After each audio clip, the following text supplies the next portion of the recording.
For my entire adult life, I have been the silent, invisible pillar holding my family up.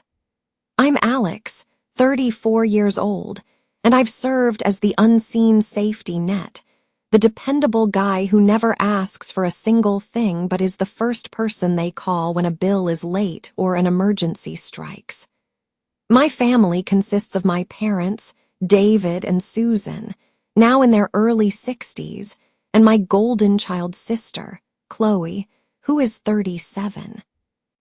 Growing up in a middle-class Ohio home, the favoritism was glaringly obvious from the very beginning. Chloe making the cheerleading squad was front-page family news, a cause for celebration. Meanwhile, I won the state science fair not once, but twice. The reaction? A muted, "That's nice, honey," before my mother would immediately pivot the conversation back to the latest boy Chloe was dating. This disparity only grew more pronounced as we entered high school. For her 16th birthday, Chloe was gifted a meticulously restored Honda Civic from our dad. My 16th birthday present was a stern lecture on responsibility accompanied by a second-hand bicycle from Goodwill. Her high school graduation party was a catered affair with over 150 guests. Mine was a quiet pizza night with the family, during which my mom spent the majority of the time on the phone with Chloe, consoling her about some trivial roommate drama at her new college. College was the point where everything escalated to a nuclear level. Chloe absolutely required the full college experience at a ridiculously expensive private university, a decision that necessitated my parents taking out a second mortgage on their home. I, on the other hand, attended a state school on a full academic scholarship, juggled 2 part-time jobs, and graduated with a degree in computer science completely debt-free. Chloe graduated with a degree in communications and a staggering $80,000 in student loans, which somehow, through twisted family logic, became a family debt because, as they claimed, we all benefited from her education. To this day, I am still trying to decipher the rationale behind that statement. After graduating, I landed a lucrative tech job in Columbus, maintained a frugal lifestyle, and saved every penny I could. Chloe, in contrast, bounced between various jobs, perpetually searching for something more meaningful or escaping what she described as terrible work environments. The first official request for money came when I was 23. It was $500 for car repairs so my mom could get to her new job.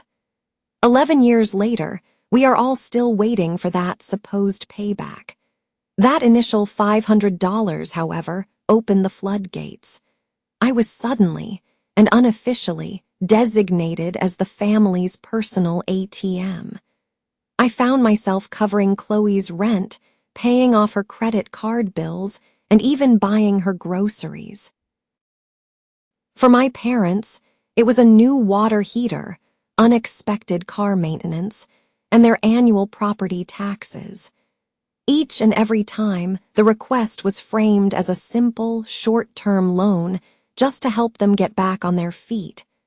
The repayments never once materialized, and any attempt to ask about them was met with expertly delivered guilt trips and manufactured controversy. So eventually, I just stopped asking.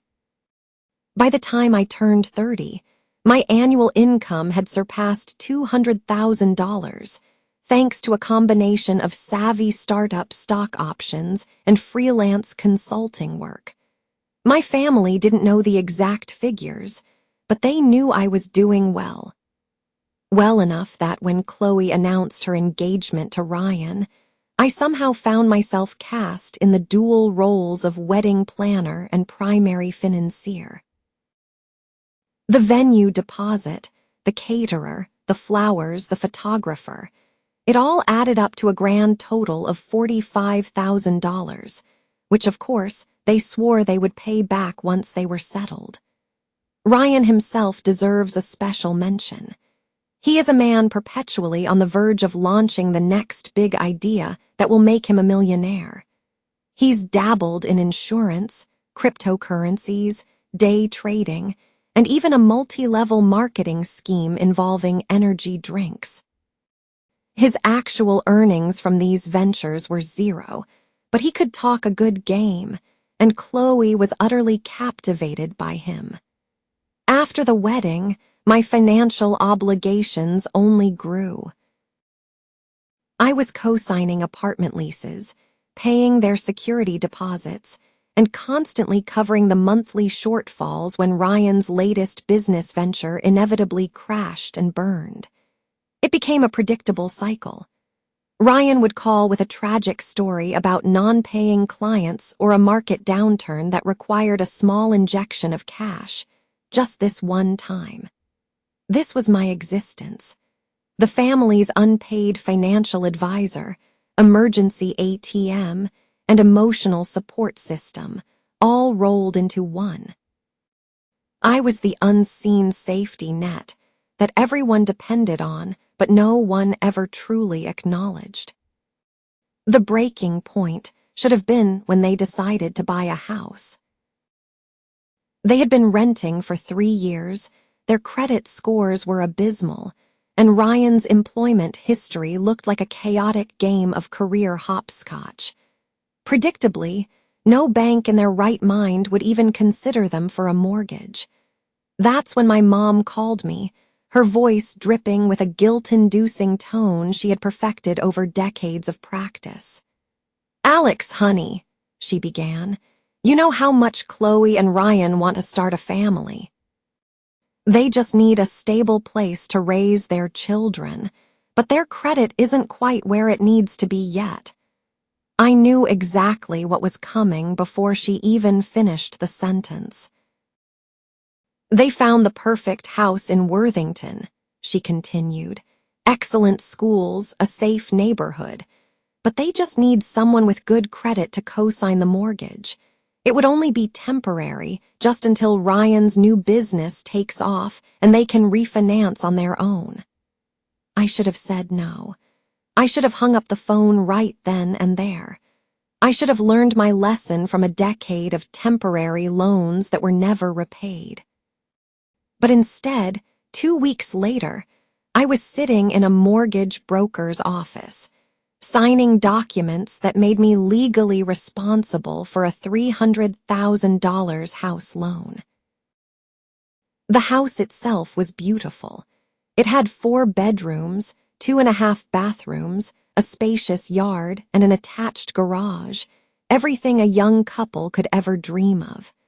Chloe cried when they handed her the keys, telling me how incredibly grateful she was and how this would change their lives forever.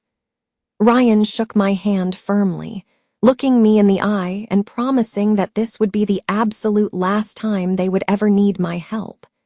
That was 2 years ago.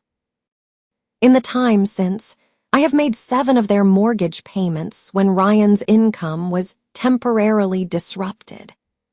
I've paid for a brand new roof when theirs started leaking, replaced their entire HVAC system when it failed during a blistering heat wave, and covered their property taxes on 2 separate occasions when they conveniently forgot to save for them.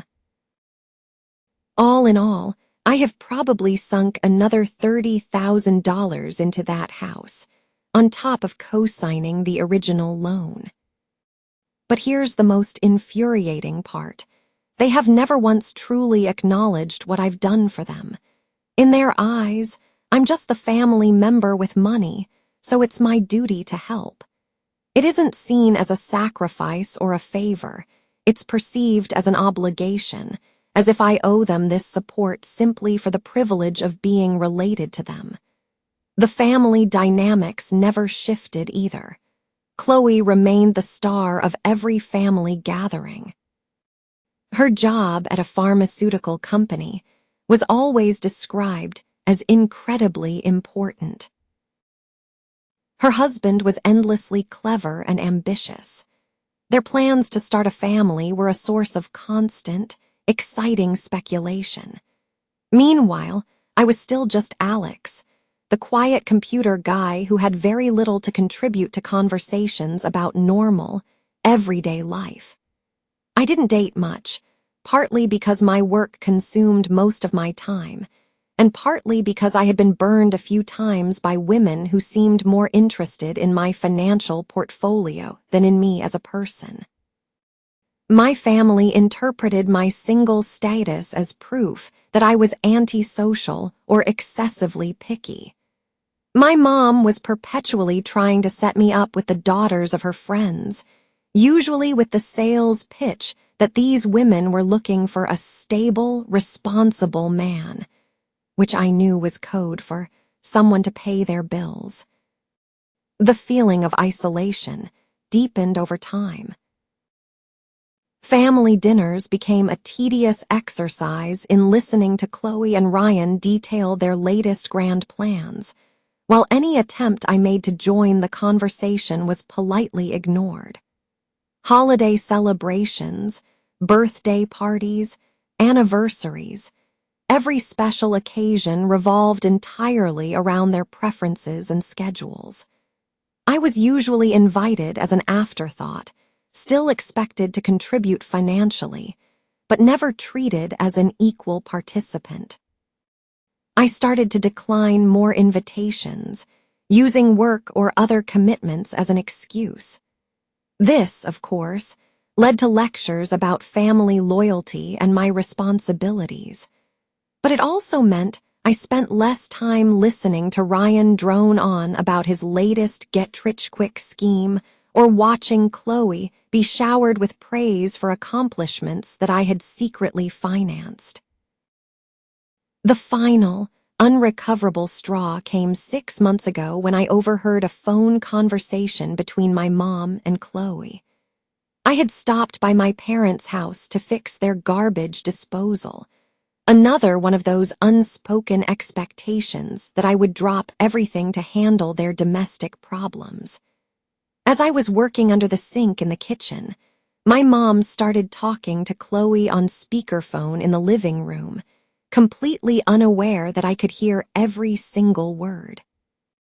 "Alex is getting so weird," my mom said with a sigh.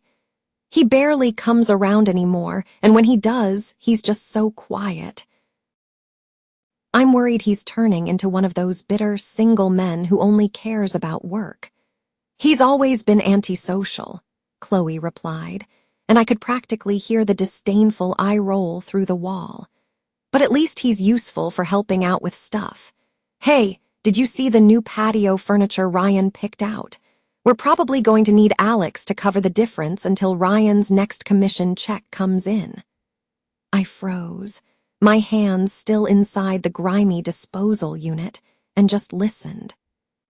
"You should probably call him this week," my mom advised. "Make it sound like we really, really need his help.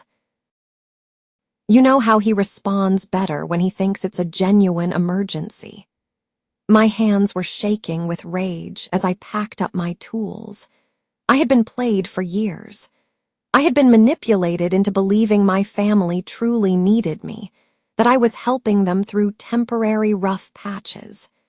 In reality, I was nothing more than their personal ATM, and they were callously discussing the most effective ways to trick me into making another withdrawal.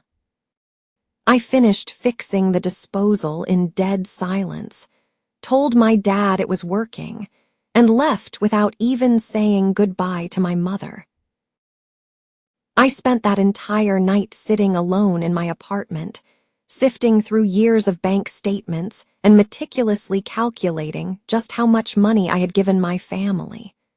The final sum was staggering, almost nauseating. It was nearly $200,000 in direct payments, co-signed loans, and covered expenses. $200,000, and in their eyes, I was still just an antisocial obligation who was only useful for solving their financial problems. That was the night I began making small, deliberate changes.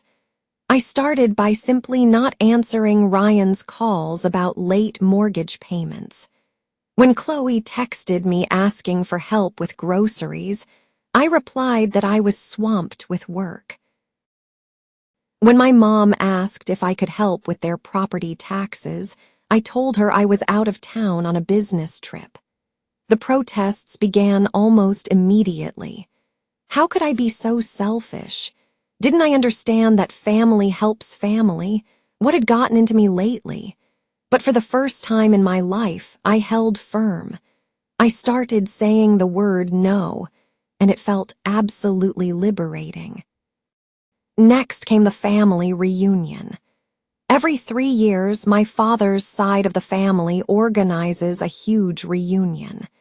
It's a massive event, usually with 50 to 60 people in attendance, aunts, uncles, cousins, and all their kids. They rent out a large pavilion at a state park. Everyone brings a dish for a potluck, and there are games and activities for the children. It used to be quite enjoyable, back when I was younger and more naive about the underlying family dynamics. I had missed the last reunion because of a major project at work, but I fully expected to be invited this time around. About 3 months before the event, I started hearing snippets of conversations about planning and preparations. Chloe was on the organizing committee. My mom was coordinating the food, and my dad was handling the logistics. 2 months before the reunion, I casually asked my mom when I should mark it on my calendar. "Oh, honey," she said, her face adopting a well-rehearsed, sympathetic expression. "We weren't sure if you'd even want to come. You've been so incredibly busy with work lately, and you know how these family things can be.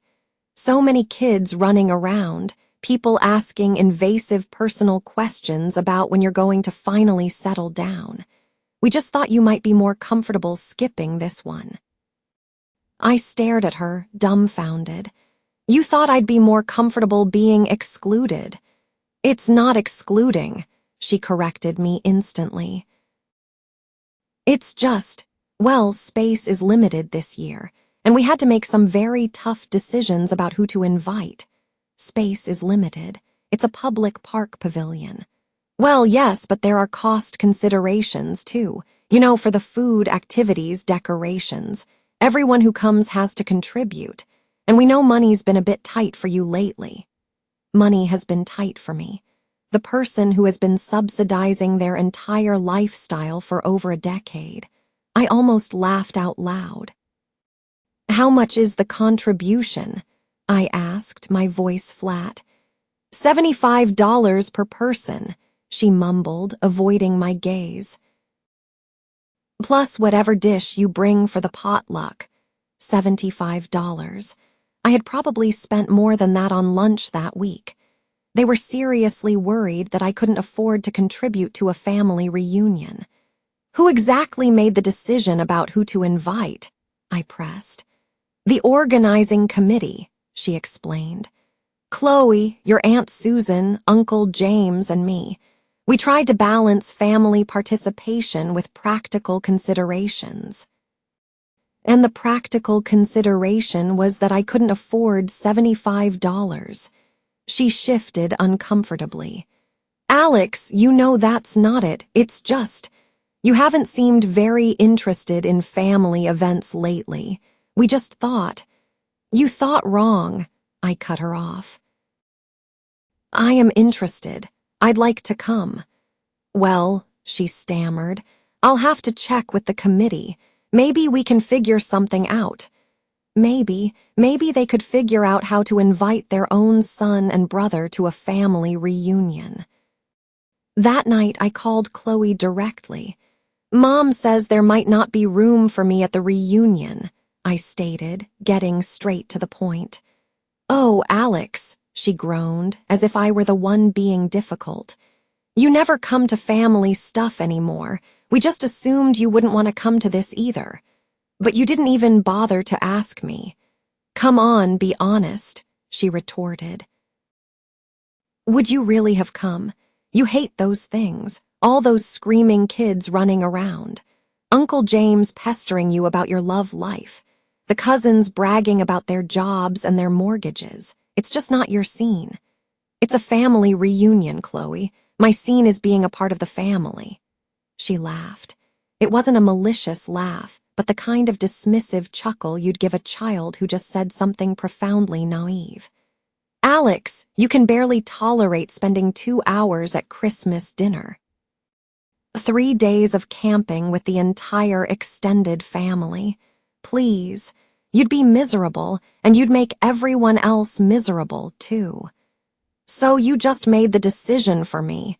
We made a practical decision. Space is limited. Costs had to be managed. And honestly, the family dynamics just work better when it's just the social people. You know what I mean? I knew exactly what she meant. The family dynamics worked better when the antisocial ATM wasn't physically present to make anyone feel guilty about their relentless financial requests. Maybe you'll get an invite next year, she added, and I could hear the smirk in her voice, as if she were granting me a great favor by even considering me for future inclusion. Once we see how this one goes, we might be able to work you in next time. As if I were on a waiting list to be a part of my own family. I understand, I said softly. Thanks for explaining. After I hung up, I sat in my dark apartment for a long time, thinking about that conversation, about the mortgage payments, the wedding debt, the countless emergencies I had bankrolled, and about being labeled as someone who soured the family dynamics simply by existing. Then I remembered the mortgage. The one I had co-signed, the one that made me legally liable for their housing, the one that sat on my credit report like a giant anchor, preventing me from buying my own home because my debt-to-income ratio was too high with their loan factored in. I pulled out my copy of the mortgage documents and read through the fine print. Chloe and Ryan were the primary borrowers, but I was equally liable for the full amount. If they defaulted, the bank could come after me for the entire debt. More importantly, I discovered a clause that stated I had the right to remove myself as a co-signer by providing 30 days written notice, provided the primary borrowers could qualify for the loan on their own. Of course, they couldn't qualify on their own. That was the entire reason they needed me in the first place, and their financial situation had only deteriorated since then. Ryan's latest venture, an online marketing consulting service, was bringing in about $1,500 a month on a good month. Chloe earned a decent salary from her pharmaceutical job, but it wasn't nearly enough to cover a $300,000 house and all their other expenses. Without my co-signature, they would have approximately 30 days to either refinance the loan or sell the house. Refinancing was an impossibility given their credit and income. They would have to sell, and most likely at a loss, since they had only been in the house for 2 years and had built up very little equity. I spent the next week meticulously researching the legal ramifications and consulting with a lawyer to confirm the process. It was all perfectly straightforward. I could withdraw from the loan with proper notice, and there was nothing Chloe and Ryan could do to stop me. The only question was the timing. The family reunion was scheduled for the second weekend of August. I decided to send the co-signer removal letter on August 1st, placing it right in the middle of their reunion preparations. It felt poetic. They could all sit around and discuss my exclusion from the family while simultaneously dealing with the very real consequences of their actions. The letter was simple, professional, and to the point. Dear Chloe and Ryan, this letter serves as my formal 30-day notice of intent to remove myself as a co-signer on your mortgage loan. Number, with First National Bank. As per the terms of the original loan agreement, this removal will be effective September 1st, 2023. You will need to contact First National Bank immediately to discuss your options for either refinancing the loan without a co-signer or making arrangements for the payoff of the loan. Please confirm receipt of this notice.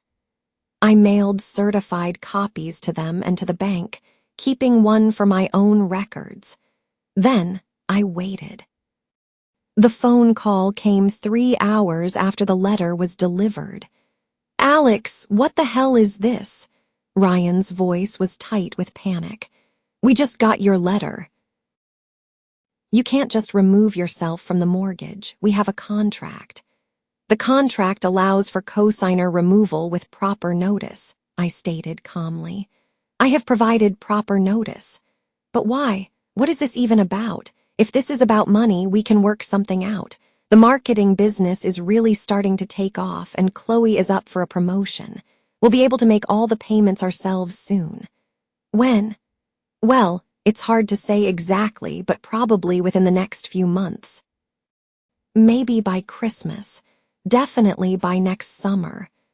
Ryan, you've been telling me your business was about to take off for 2 years. In that time, I've made 7 of your mortgage payments, covered your property taxes twice, and paid for a new roof and an HVAC system. I'm done. Alex, please, this is our home. We can't just lose our house because you're having some kind of midlife crisis. I'm not having a midlife crisis. I'm setting a boundary. What boundary? We're family. A family that doesn't invite me to family reunions. There was a stunned silence on the other end of the line. That's what this is about. The reunion. Alex, that was just a space issue. We can still work something out if you really want to come. I don't want to come, Ryan. I want you to understand that actions have consequences. You can't treat someone like they don't matter and then expect them to keep bankrolling your lifestyle. We never said you don't matter. You're being ridiculous. Look, forget the reunion. That was Chloe's decision anyway. I'll talk to her. We'll figure it out. Just don't do this co-signer thing, please. The notice has been sent. You have 30 days to refinance or sell. I hung up the phone. Chloe called 20 minutes later, her voice alternating between sobs and furious accusations. Alex, you can't do this to us. This is our home. Ryan's business is just starting to work, and I'm pregnant. That stopped me cold. You're pregnant? 8 weeks, she choked out. We were going to announce it at the reunion. She started crying again, this time with real, heartbreaking tears. We've been trying for 2 years, and it finally happened. You can't take our house away from us now, not when we're about to have a baby. I felt a sharp pang of guilt, but I forced myself to push it away. Congratulations on the pregnancy, Chloe. But that doesn't change the situation. You have 30 days to figure out your housing. Alex, please. I'm begging you. The reunion thing was stupid, I admit it. We should have invited you. We can fix that. But don't punish our unborn child because you're mad at us. I'm not punishing your child. I'm removing myself from a financial obligation that I should never have taken on in the first place. But where are we supposed to go? We can't afford rent on a place big enough for a family, and our credit is still trashed. We'll end up in some horrible apartment in a bad neighborhood. You'll figure it out, you always do. How can you be so cold? This is your nephew or niece we're talking about. It's also my financial future we're talking about. I've been carrying your expenses for over a decade, Chloe. I have given up opportunities. I've delayed buying my own home. I've put my own life on hold to fund yours. I am done." She screamed something unintelligible and slammed the phone down. My parents called that evening, both of them on the line, their voices carefully controlled. "Alex," my dad started, "Chloe told us about the letter. This seems pretty extreme, don't you think?" "Not really. I'm removing myself from a financial obligation." "It's a pretty normal thing to do. Son, we raised you to be better than this," my mom added, her voice thick with disappointment. "Family doesn't abandon family when things get tough. You mean like how you abandoned me when it came to the family reunion?" "That was different," my dad said quickly. "That was just logistics.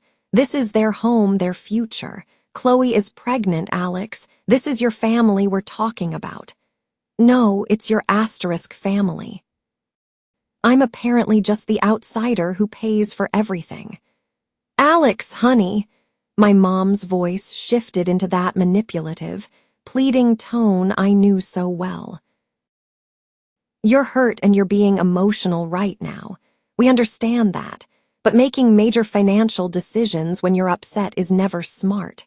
Why don't you just withdraw the letter and we can all sit down and talk about this like adults?" "I have been talking to you like adults for 15 years, Mom. Every time you needed money, every time Chloe had an emergency, every time Ryan's business fell through. I talked, you took, and nothing ever changed. I'm done talking." "So you're going to make your pregnant sister homeless out of pure spite?" My dad's voice grew harsher. "I'm going to stop enabling your daughter's financial irresponsibility." "There is a difference. Alex, please think about what you're doing," my mom begged. "This isn't just about Chloe and Ryan, this affects the whole family. If they lose the house, they'll have to move in with us. Your father's back problems are getting worse, and we can't handle having a newborn baby in the house. Please just give them more time." "How much more time? It's been 2 years, Mom. Ryan's business isn't working. Chloe's spending habits haven't changed. Their credit is still terrible. How much more time is supposed to fix problems they have had for their entire adult lives?" "Just until after the baby comes," she pleaded urgently. "Give them until after the baby comes to get back on their feet. And then what? When the baby is here and they need money for childcare, medical bills, a bigger car, all the things that come with a child. Do I keep the co-signature then, too?" There was only silence. "This conversation is over," I said. "The notice stands." The following 3 weeks were a living hell. The calls were relentless, often several times a day. Chloe would be crying about the stress of house hunting while pregnant. Ryan would swing wildly between fury and desperate negotiation. My parents tried every tactic in their arsenal: guilt, manipulation, threats, and empty promises.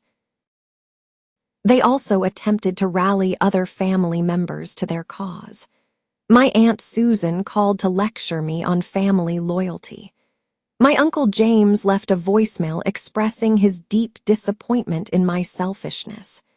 My cousin Emily sent a long, rambling email explaining how my actions were damaging the entire family's interpersonal dynamics. But here was the interesting thing. Not a single one of them offered to actually help. None of them offered to co-sign a new loan for Chloe and Ryan or provide them with any financial support. They were all deeply concerned about my moral failings, but none of them seemed eager to take on any of the responsibility themselves. The reunion took place without me, of course. I saw the pictures on Facebook. Everyone looked happy and relaxed, with kids playing games and adults sitting around chatting. Chloe was there, proudly showing off her small baby bump, simultaneously receiving congratulations and sympathy for her impending housing crisis. I wondered if anyone even asked where I was. I wondered if they discussed my mortgage withdrawal during their family bonding activities. I wondered if any of them felt even a flicker of guilt for excluding me and then expecting me to continue funding their lives. Probably not.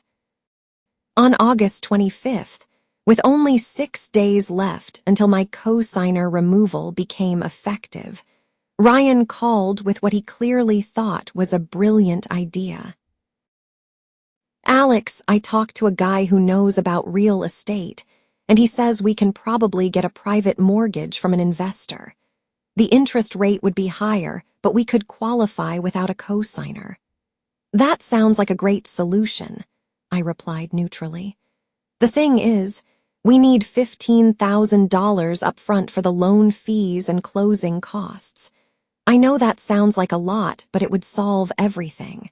We could pay you back over the next year, and then you'd be completely off the hook for the house." I actually laughed out loud.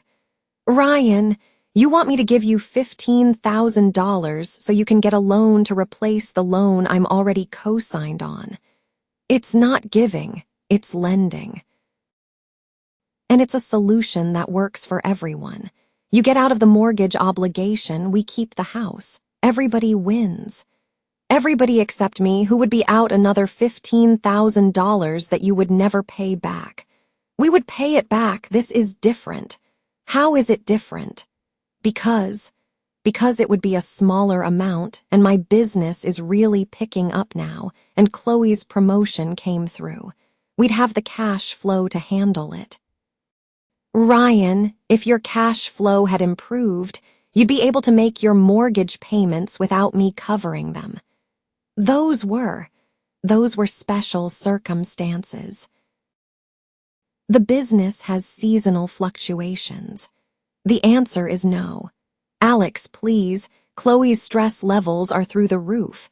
The doctor says too much stress could affect the pregnancy. Do you really want to be responsible if something happens to your nephew?" "I'm not responsible for Chloe's stress levels, Ryan. You are. You're the one who has failed to provide a stable home for your pregnant wife."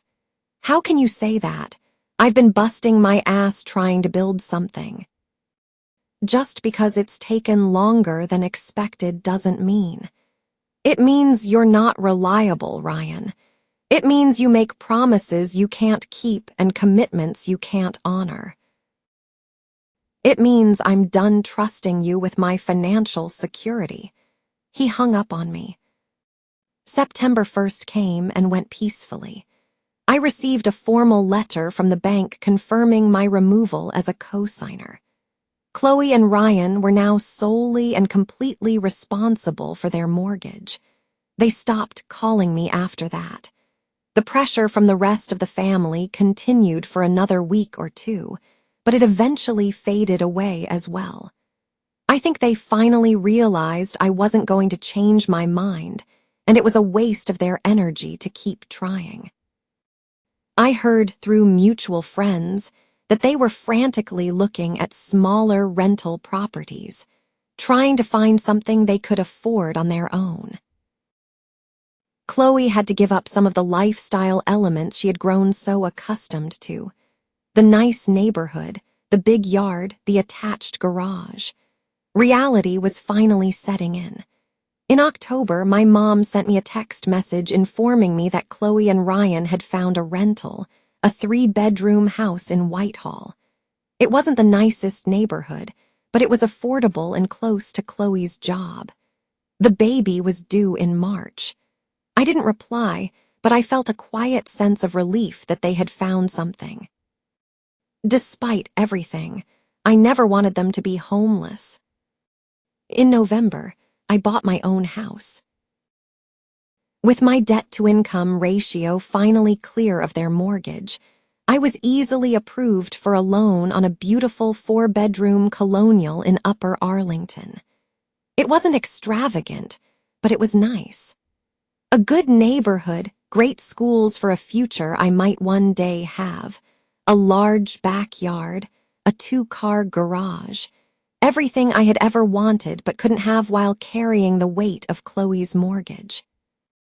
After I moved in, I posted a few pictures on social media, just some casual shots of my new home office and my backyard. The reaction was interesting. My friends and colleagues showered me with congratulations, but my family remained completely silent. My parents sent me a generic holiday card with a short, handwritten note that said, "Hope you're doing well. Love, Mom and Dad." There was no invitation to Christmas dinner, no attempt at reconciliation.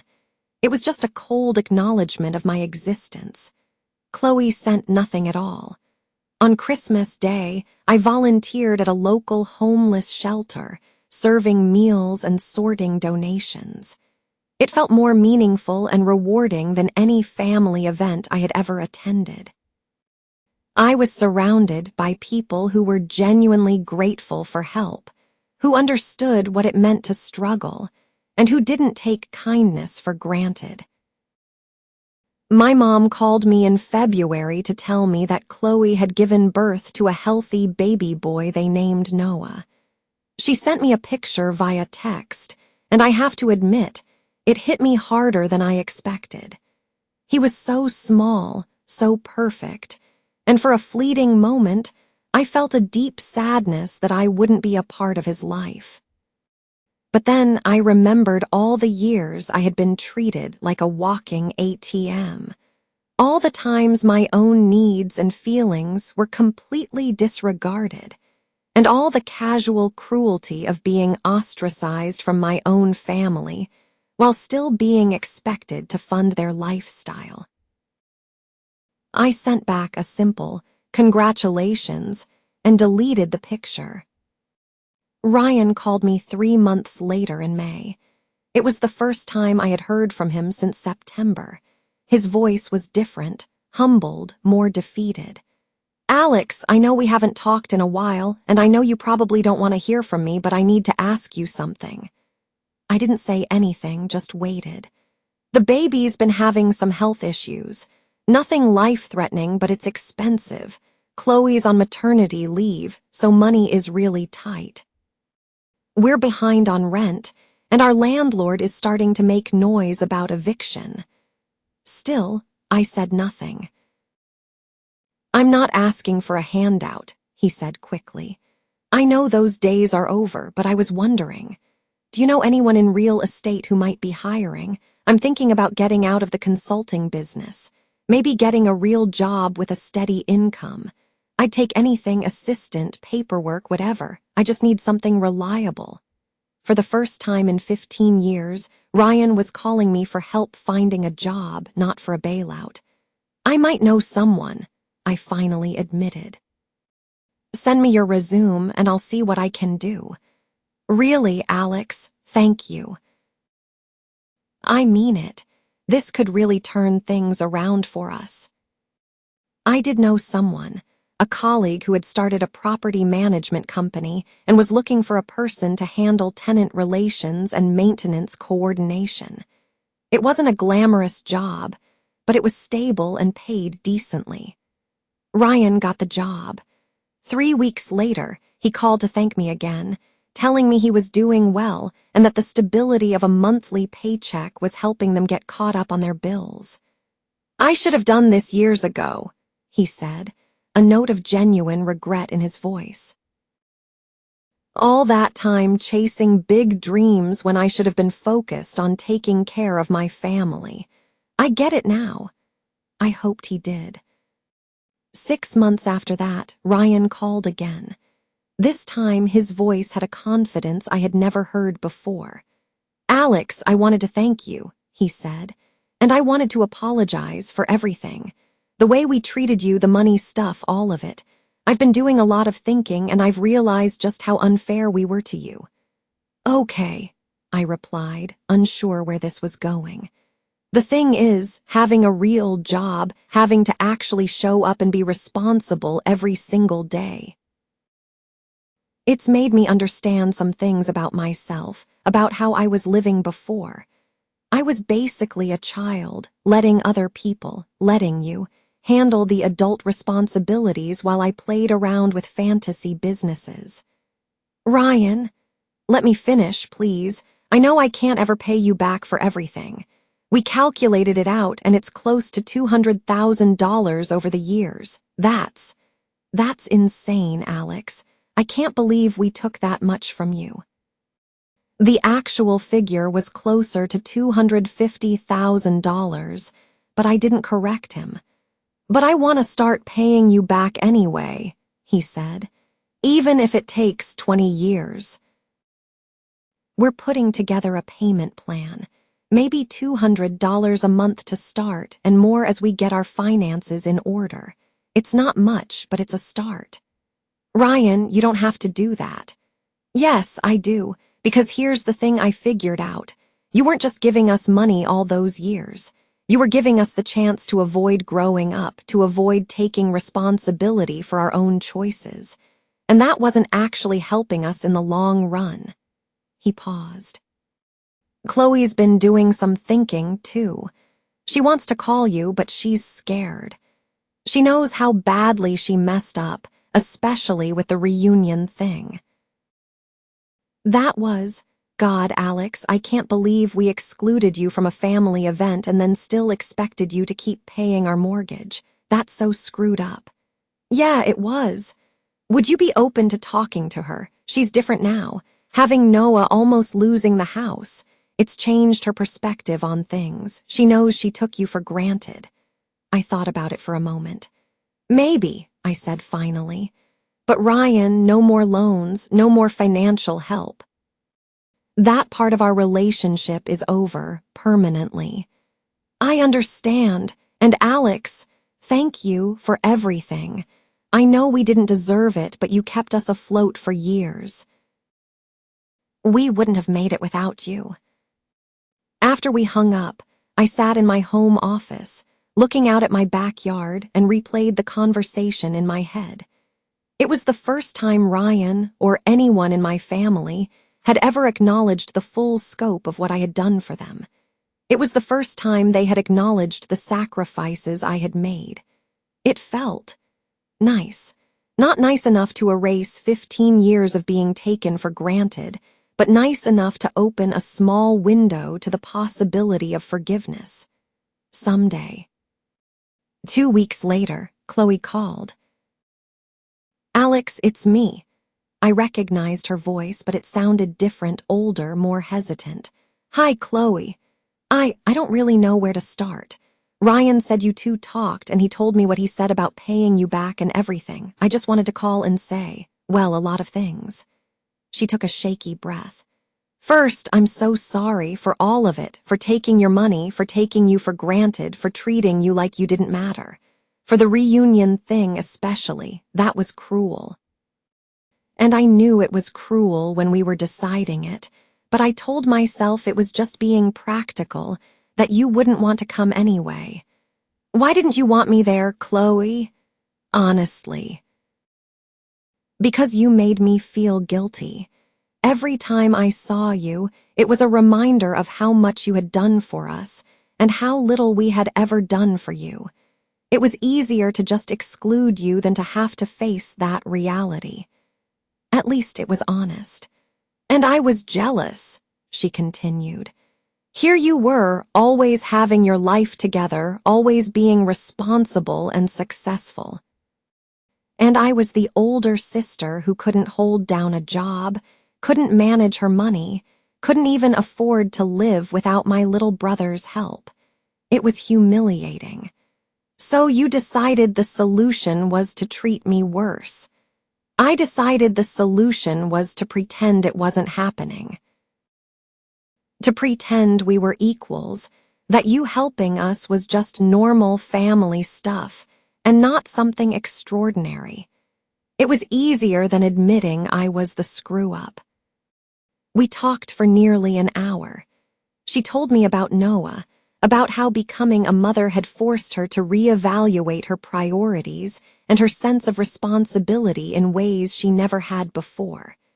She talked about the terror of almost losing their home, about Ryan's transformation since getting a real job, about their new budget, and how different their life felt now. "I want you to meet Noah," she said near the end of the call. "When you're ready, no pressure, no agenda, he's your nephew, and I think he should know his uncle, but only if you want to." "I'd like that," I heard myself say. "Really?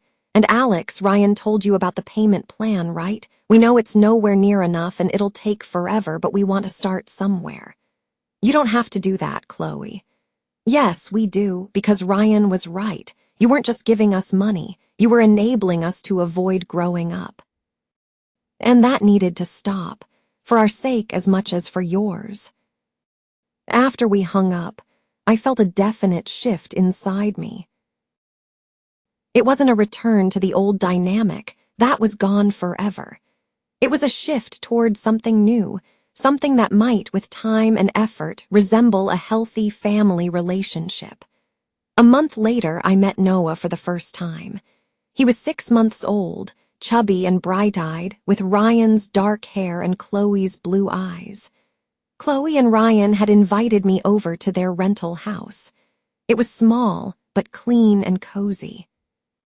It wasn't extravagant, but it was clearly a home where a family was being raised with love.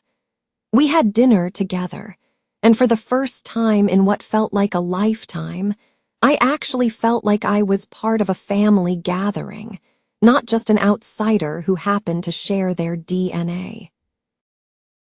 Chloe asked about my job and seemed genuinely interested in my answers. Ryan talked about his own work and how he was learning to appreciate the simple stability of a regular paycheck. They showed me Noah's room, explained his sleeping and feeding schedules, and included me in the mundane, everyday details of their family life. As I was leaving that night, Chloe gave me a hug.